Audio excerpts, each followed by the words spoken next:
Hi, this is Pastor Johnny here. I just want to thank you for taking the time to listen to this message. I pray that God will speak to you through it, that you'll be both challenged and encouraged by what you hear. Thanks again. God bless.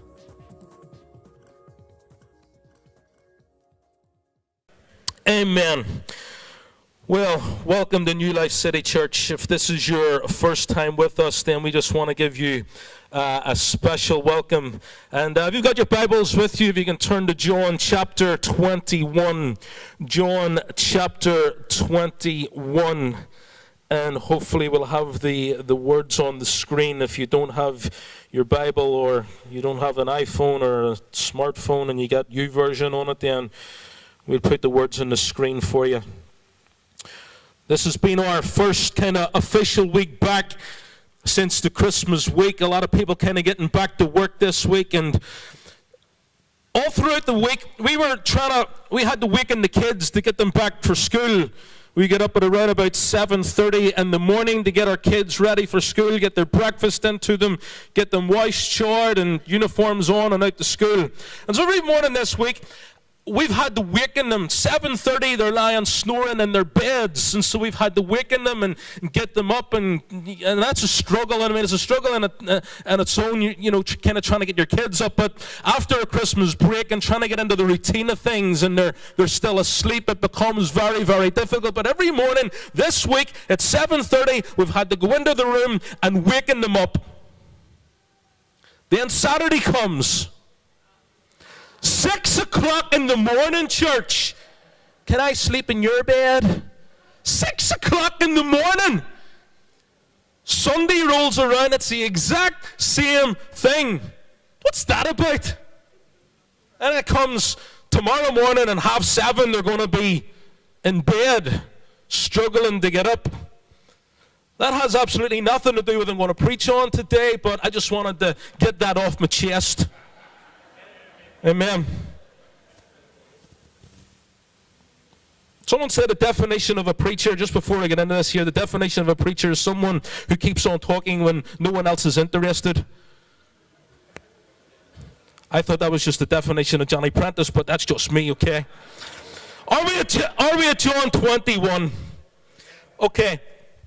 Afterward, Jesus appeared again to his disciples by the Sea of Galilee. Afterward, Jesus appeared to his disciples at the Sea of Galilee. After what? After what? Afterward. After Jesus was betrayed by one of his friends, by one of his closest friends, Judas Iscariot. Afterward. After that, he was arrested in the Garden of Gethsemane by this mob, by these soldiers and by religious leaders. After all these things took place, after that, not only was he arrested, but his other friends deserted him. After this, he appeared to his disciples. After that, he was arrested and was taken into this kangaroo court where he was assaulted, where he was beaten, punched, and had the beard ripped from his cheeks. After he was mocked and spat upon by religious people and made fun of. Afterward. After that, he went through this kangaroo court in the middle of the night, where lies were told about him, where deceit was brought in order to accuse him, where people made up stories about him.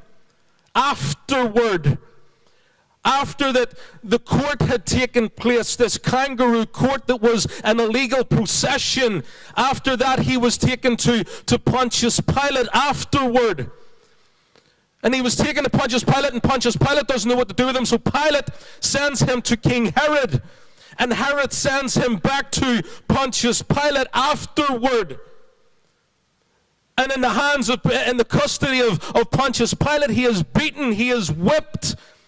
The flesh is literally tore off his body. Afterward, after he is beaten and whipped and punched and had a crown of thorns crushed within his skull. and a robe placed on his shoulders, and again he is mocked and spat on. Afterward, he is brought again back to Pilate, and Pilate is trying to release him back to the people, and the people cry, "No, crucify him." Afterward, he is forced then to carry his cross, having been beat to virtually within an inch of his life, having been beaten beyond recognition. Afterward, he is then forced to carry his cross. The strength is so much drained from him that someone else has to carry his cross for him. Afterward, the cross is carried up a hill in Galilee and Jerusalem, and he is nailed to that cross. Afterward, having gone through all of this stuff, in less than a day afterward, he is nailed to the cross in Jerusalem. Did I say Galilee? Jerusalem, Calvary. And there he dies on that cross. Afterward, he is taken down from the cross dead. He is placed in a tomb, a borrowed tomb. Afterward, after these things, he appears to his disciples. After 3 days, on the third day, the tomb empties. The women go to the tomb in order to embalm him, and the tomb is empty. Afterward, after he is risen from the dead, afterward, after he already appears to his disciples and to the crowds of people, afterward, he has already appeared to his disciples twice. Afterward, Jesus appeared again to his disciples by the Sea of Galilee. And John says it happened this way. Simon Peter and Thomas and Nathanael from Cana in Galilee, the sons of Zebedee, and the 2 other disciples were together. "I'm going out to fish," Simon Peter told them, and they said, "We'll go with you." So they went out and they got into a boat, and that night they caught nothing. Early in the morning, Jesus stood on the shore, but the disciples did not realize that it was Jesus. And he called out to them, "Friends, haven't you caught any fish?" "No," they answered.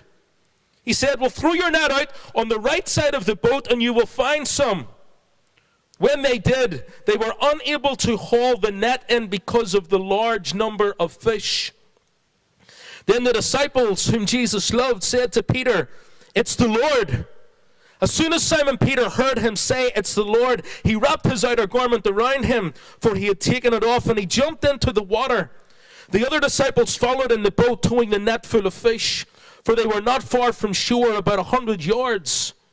When they landed, they saw a fire of burning coals there with fish on it and some bread. Jesus said to them, "Bring some of the fish you have caught."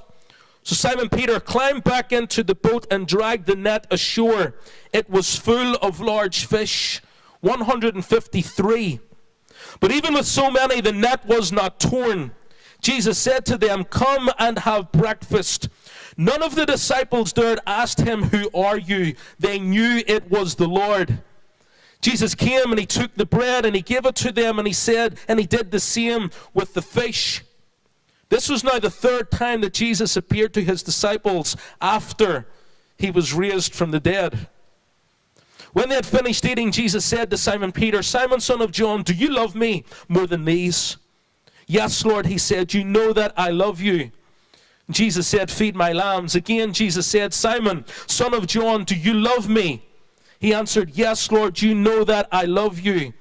Jesus said, "Take care of my sheep." The third time he said to him, "Simon, son of John, do you love me?" Peter was hurt because Jesus asked him the third time, "Do you love me?" He said, "Lord, you know all things. You know that I love you." Jesus said, "Feed my sheep. Very truly, I tell you, when you were younger, you dressed yourself and went where you wanted, but When you're old, you will stretch out your hands, and someone else will dress you and lead you where you do not want to go. Jesus said this to indicate the kind of death by which Peter would glorify God. Then he said to him, follow me, follow me. Over the last number of times that I've been speaking on the God of, and we've looked at certain subjects of the God of the miraculous, the God of justice, the God of Christmas. And today I want to share with you, I thought it was only appropriate at this time of year to share with you on the God of new beginnings. The God of new beginnings. Peter was given a new beginning in this story. Peter was a fisherman. We will all know that if you're kind of anything to do with church, then you will know that Peter was a fisherman. Let me show you just briefly a few things about fishermen. Fishermen were not well educated. They weren't well educated. They were rough. They were a man's man. You talk about cursing like a sailor. This probably would have been the fishermen. They were out on nights on end fishing on the Sea of Galilee. Fishermen were rough men's men. Bulky, bruisers, hard men. That's what the fishermen were. And this is who Jesus calls to follow him. You see, in Jewish traditions, what would have happened was that the young kids, the young boys would have went to school at a young age, and they would have went through this session of this school period of time. And during this period of time, during this first kind of class, they would be taught the first 5 books of the Bible, and they would have to know a certain amount of the first 5 books of the Bible. Any that weren't up to scratch by the end of the session, by the end of however many years they were in this school, then they would be let go, they would be sent home. And those that qualified would go into the second tier, the second level. And then they would have to learn a bit more about the first 5 books of the Old Testament and about the prophets. And then again at the end of that session, then there would be another test. And whoever failed the test would go back home again. They would be kicked out. And only the elite then would go on to the third tier, the highest tier.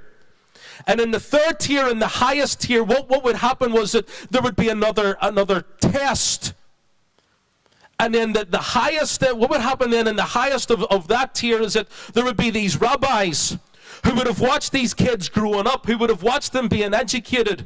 And then these rabbis, these teachers of the law, these teachers of Judaism, of the history of Judaism, they would go to these kids, and it was basically, kind of like in school whenever you're lined up against the wall during football, and then you pick teams, and then you would pick the best player first. And so the rabbis, these elite teachers of the law of Judaism, they would pick out the best. And it would happen like this. They would go to who they were thought, this is a good guy, this is a good kid here. Look at his scores, look at how he has progressed through this school system. And he would go up to him and he would say, follow me. That's the words that every Jewish boy wanted to hear, was follow me. They wanted this rabbi to come to them and to say, follow me. But it was only the elite in the education system that would hear those words of follow me. And so Jesus chooses guys who we would never choose. You would not choose a fisherman to follow you. You would not choose a fisherman to be your disciple. You would be looking for the educated kids. You would be looking for the kids in grammar school. You would be looking for the kids with the GCSEs and the A-levels and the degrees. They would be the kids that you would be looking for. You would not be looking for fishermen, let alone tax collectors. That's a whole other story in itself. And yet these are the types of men that Jesus calls to follow him. In John chapter 1, Peter is introduced to Jesus by his brother Andrew. Andrew was a disciple of John the Baptist, and Andrew goes to Peter and he says, we found the Messiah. John's told us who the Messiah is. It's this man, Jesus of Nazareth. I'm going to introduce you to him. And he introduces Peter to Jesus. That was Peter's first introduction to Jesus. And Jesus changes his name from Simon to Peter to Cephas. I kind of wonder, out of the first 4 that were chosen by Jesus, they're fishermen. You've got James and John, and you've got Peter and Andrew. They're 2 sets of brothers. They fished together. But Peter goes on. Peter leaves as they all do. But let's focus on Peter, because Jesus calls Peter to follow him. And Peter's a fisherman, so everything that Peter knows, he leaves behind. His livelihood, how he makes his money, how he feeds his family, how he makes a living, he leaves it all behind and follows Jesus. This is his place of comfort. There's comfort in the fishing. It's all he knows. He wasn't good enough for the school system, so at some point he had to leave that, and he goes back to his family business, which in Peter's case is fishing. For someone else it might have been carpentry, for someone else it could have been anything, but usually it revolves around working with the hands. So Peter goes back to fishing, and that's all he knows. All Peter knows is fishing. That's all he's ever done. And so to ask Peter to leave fishing and to follow Jesus is a big ask. And yet this is what Peter does. Peter leaves everything behind. This is kind of how Peter led his life. This is how Peter lived his life. Peter kind of, what we say, shot from the hip. Whatever came into his mind came straight out of his mouth. There was no thought process up here. It just came out. And Peter lived his life like that. Jesus is like, follow me. And so Peter follows Jesus. He leaves his place of comfort on the boat in Galilee. There's a storm, and Jesus comes by the boat. And Peter says, God, Jesus, if it's you, then call me out. Who asks a question like that? Call me out onto the water. There's comfort in the boat. There's safety in the boat. And Peter actually dares Jesus, if it's you, then call me out. And Peter gets out of the boat and walks on water. No one else walked on water. The disciples stayed in the boat. Peter walked on water in the Sea of Galilee. This is how he lived his life. And so he leaves everything behind and he follows Jesus. And he was introduced to Jesus by Andrew. And I'm thinking, okay, what happened to Andrew? Because not only did, and I know he was one of the disciples, I know that there, but here's the point, is that Peter becomes one of the inner three, because within the 12 disciples, Jesus had 3 disciples, James and John and Peter. And where's Andrew? And I'm thinking, how would Andrew have felt about that? Andrew followed John the Baptist. He was a disciple of John the Baptist. He was one of the first disciples of Jesus. And he doesn't get into the inner 3. How would Andrew have felt about that? How do we feel whenever we're overlooked? How do we feel in church whenever, well, how did that person get to sing in the worship team and I didn't? I'm a better singer than them. How did that person get to play an instrument? How did that person get to speak? How come that person gets to get up and pray? How come, why not me? Maybe Andrew felt that way as well. Why is it that they're going off and I'm here? I introduced him to Jesus. No, we don't think that like that in New Life. No, we don't. No, we're all too holy for that. And I wonder how much Andrew have felt about this. But this was Peter's life. He left his fishing. He left everything he knew. He got out of the boat. He walked on water. He was part of the inner 3. He was so close to Jesus. He was on the Mount of Transfiguration. He watched firsthand as Jesus was transfigured. He was there. He saw it all. And all through his life, for the 3.5 years, that he's with Jesus, he watches as Jesus performs these amazing, miraculous signs, as Peter watches as blind men receive their sight, as deaf ears are opened. He's there as 5,000 people are fed with just a few loaves and fish. He sees it all. He sees it all. He's the first, as Jesus takes his disciples up to Caesarea Philippi, and it's here he asks the question to the disciples, who do men say that I am? And the disciples give some answers. Well, some say you're John the Baptist or Jeremiah, one of the old prophets. And then Jesus asks the question, who do you say that I am? And it's Peter who responds. Peter's always the first one to respond. And Peter says, well, you're the Christ, you're the Messiah, you're the Son of the living God. And Jesus says, you're blessed. You're blessed because it's not by flesh and blood that this has been revealed to you, but by my Father in heaven. You see, we can know all the text. We can know the Bible front to back, back to front, but unless there's a change within our hearts, unless the Spirit of God reveals something in here, and Jesus says to him, you're blessed, Peter, because my Father has revealed this to you. My Father has revealed me to you. Peter walked so closely with Jesus. Let me tell you something. Peter was in love with Jesus. Peter was in love with Jesus. He looked up to him. He followed him so closely. Peter was hooked. Peter was hooked on Jesus. Jesus became Peter's life. There's such a point where, whenever Jesus would make a statement, at the Last Supper, Jesus says, you're all going to desert me. And Peter's like, yeah, well, they might all desert you, Jesus, but I never will. I've got your back, Jesus. I'm not going anywhere, Jesus. I am here for you, and I'm going to stick by you. I've seen what you've done. I know who you are. I'm not going to leave you, Jesus. They might, but I won't. Jesus says, tell him, Peter, before this night's out, you're going to deny me 3 times. You're going to deny me. You're going to deny ever knowing me. Peter can't believe that Jesus would even say such a thing.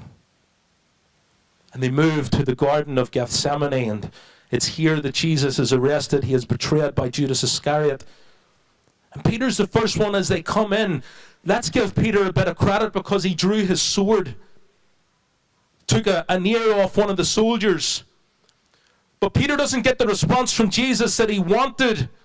Perhaps in the same way that Judas Iscariot was never getting the response from Jesus that he wanted, because they wanted to overthrow the Roman oppression.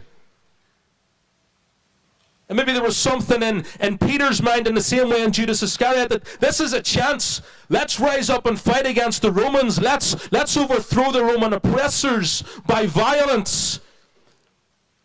And the way of Jesus was, no, let's heal them. And he reached down and he healed the ear of the man. And Peter, like the rest of the disciples, they run and they desert Jesus. In his hour of need, they run and they leave and they desert. Peter ends up in this courtyard, in this yard outside in Jerusalem, and he's warming himself by a fire. And the story of how 3 people come to him and ask Peter, you're from Galilee, you were with Jesus, weren't you? And Peter's like, no, that's not me, that was someone else. You've got me confused. And then someone else comes up and is like, yeah, I seen you with him. I remember whenever I seen him preaching and you were there. Every time I seen Jesus, I seen you. And Peter's like, no, that wasn't me. That wasn't me. That's someone else. And then a third person comes up and by this time he starts screaming at them and starts swearing at them. And it's like, it wasn't me. And as he says it the third time, the cockerel crows. And Peter realizes what he's done. Peter realizes the failure that he has become. You go to that place today, you can still hear the cockerels crowing. You stand in that same courtyard, it's freaky, because as you're standing there, you hear the cockerels crowing. And you can go back to where Peter, and you can kind of imagine Peter standing there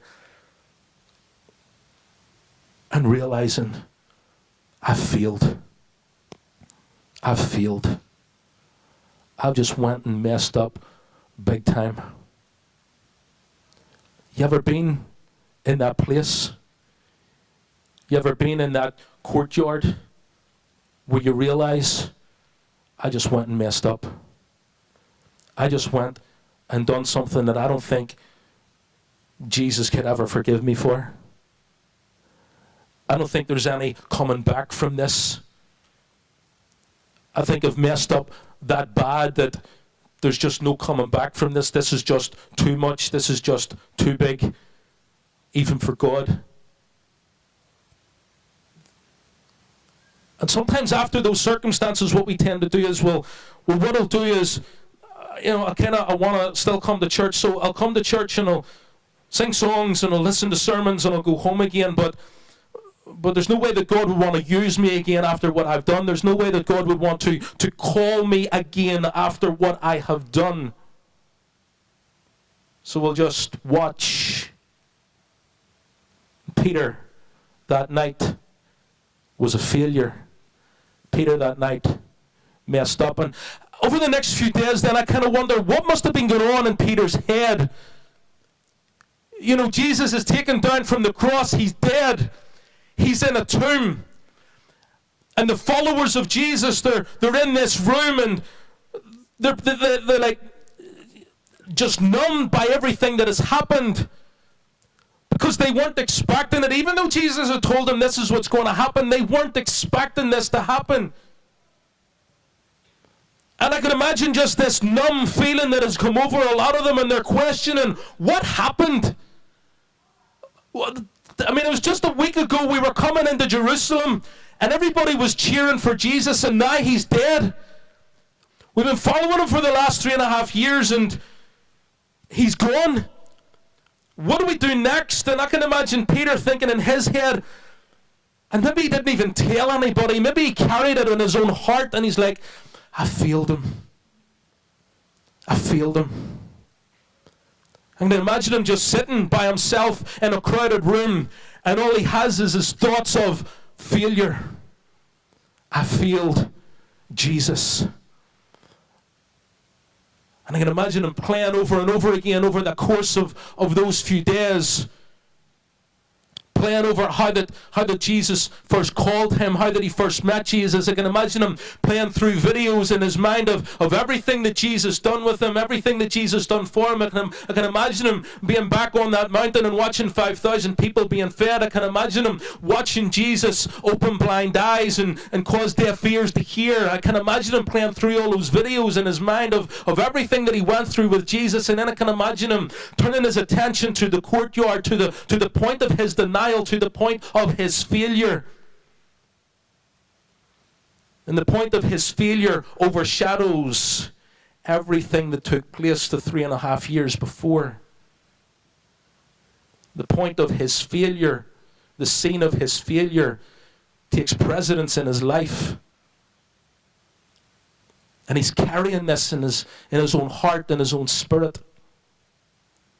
We know the story how that Jesus is raised from the dead, and he appears before the disciples on 2 previous occasions. Before this, he appears before the disciples. On other occasions, he appeared to more than just the disciples, to crowds of people, to hundreds of people who saw him all at once. But I can imagine every time that Jesus appears before Peter, is that Peter slides to the back. Peter doesn't really want to be seen by Jesus because in Peter's mind, he's a failure now. I don't know if Peter, once he seen Jesus, he was like running up to the front saying, Jesus, you're alive. No, I think Peter was probably at the back, consumed with his failure. And it was something that Jesus knew he had to deal with. And so we come to John chapter 21. And they're out fishing because that's all they know how to do. That was their lifestyle, was fishing, and so it becomes natural to them. We'll go back to fishing, and so they go out fishing. They catch nothing. What does that sound like? What does that bring your mind back to? To Peter's original calling in Luke chapter 5. They're out and they catch nothing. Suddenly Jesus appears on the side of the seashore and he says to them, have you not caught anything? And they shout back, they don't recognize him, and they say, no. And so he says, well, throw your nets out on the right side of the boat. There's fish there, you'll catch fish. And they bring in this amazing haul of fish. Isn't that just not like Luke chapter 5, whenever they're out all night and they catch nothing, and then Jesus appears and says, put your nets out into the deep. And Peter's response is, yeah, Master, okay, we've caught nothing. We're the experienced fishermen, but because you say so, we will do it. And they bring in this miraculous catch of fish. Can you see what's going on here? Can you understand here what Jesus is doing with Peter? Not bringing them back to the courtyard experience, which is what we want to do with other Christians. We want to take everybody, well, I'll take you back to your point of failure. Jesus says, no, I'll take you back to your first calling. I take you back to that place where I first called you, because that calling has never changed. The calling that was on your life way back then is still on you today, regardless of any failures in your life. Peter sees him, jumps out of the boat and swims to Jesus. Doesn't walk on water this time, has to swim.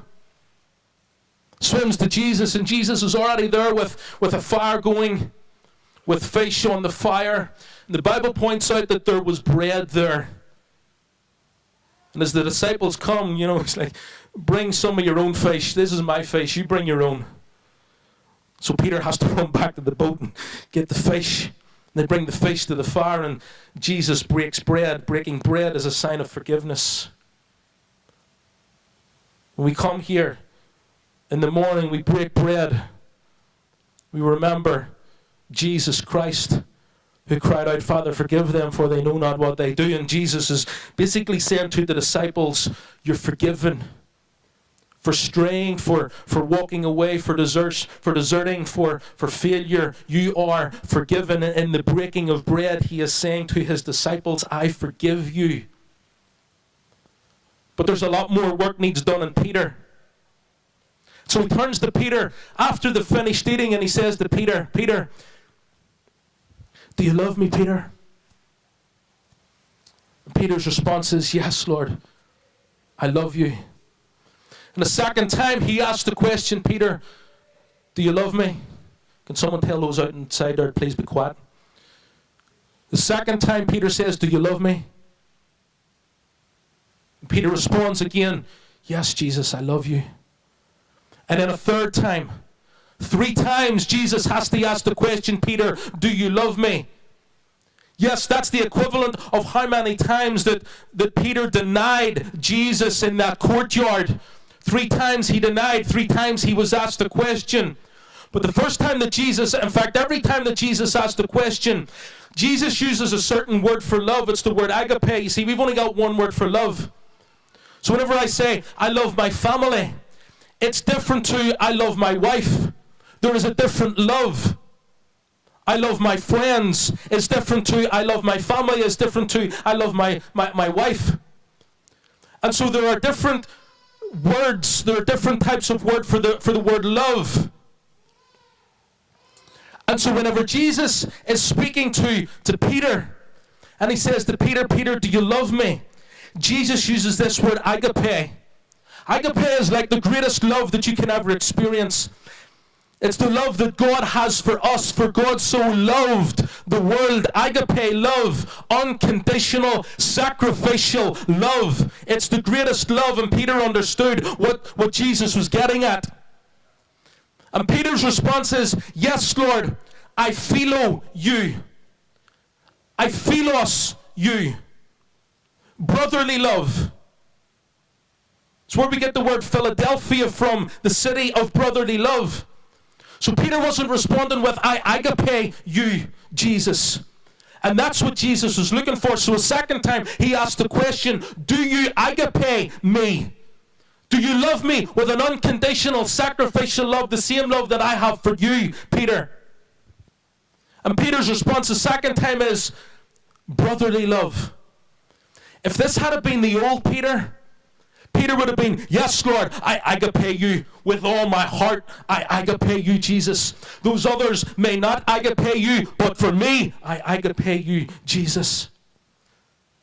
You see, prior to his failure, Peter would have shot from the hip. He would have just said whatever came into his mind and whatever Jesus wanted him to hear, whatever Peter thought was right. But because of this experience, Peter is now slow to give the answer that he previously would have given. And a third time, Jesus says, tell him, Peter, do you agape me? Peter says, yes, Lord, I do. I agape you. There was a change that had taken place within Peter's heart as a result of the failure. I tell you something, I don't have a problem with people failing. I've got a problem with people not getting back up again. But I don't have a problem with failure, because there are so many lessons to be learned in failure. And Peter learned a very valuable lesson. A very valuable lesson. And Jesus took him back to the same scenario of where he was originally called. Worship team, you can come, please. And he asked him those questions. Do you love me, Peter? Do you love me? Do you love me with that God-given love, with that sacrificial love, that unconditional sacrificial love? And Peter says, yes, Jesus, I do. With all my heart, I do. Jesus goes on to describe to him how he's going to die, how his arms are going to be stretched out, and Peter died by crucifixion in the same way that Jesus did. The story's told that Peter didn't want to die the exact same way. He didn't feel worthy enough to die the same way that his Savior died, and so he asked to be crucified upside down. What a change that had taken place in Peter's life, in spite of such an amazing failure. And yet God reinstates that calling on his life.